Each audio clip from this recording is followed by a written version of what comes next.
Conventional resin manufacturing. Conventional resins are widely used in adhesives, coating, and composite materials. Let's take a look at how they are prepared. There are two types of conventional resins: phenol formaldehyde resin and urea formaldehyde resin. The process begins with selection of raw materials: phenol, formaldehyde, and catalysts like acids. In a reactor, phenol is mixed with formaldehyde under controlled conditions, stirring begins, and reaction temperature is gradually increased. For phenol formaldehyde resin, the reaction takes place under alkaline condition at 60 to 90 degrees Celsius, leading to the formation of strong durable resin.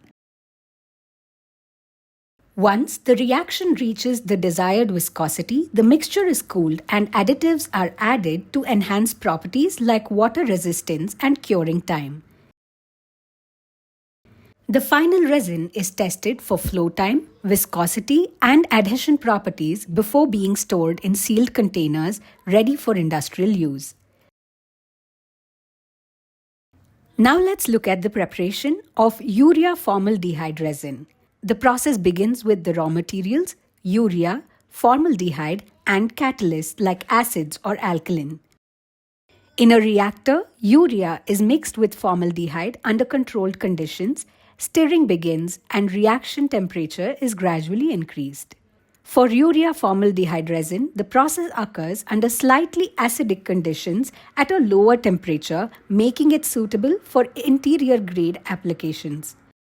Once the reaction reaches the desired viscosity, the mixture is cooled and the additives are added to enhance the properties like water resistance and curing time.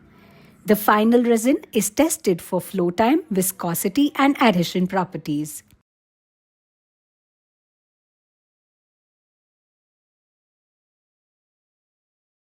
Conventional resins play a crucial role in plywood, laminates, and adhesives, offering strength, durability, and versatility.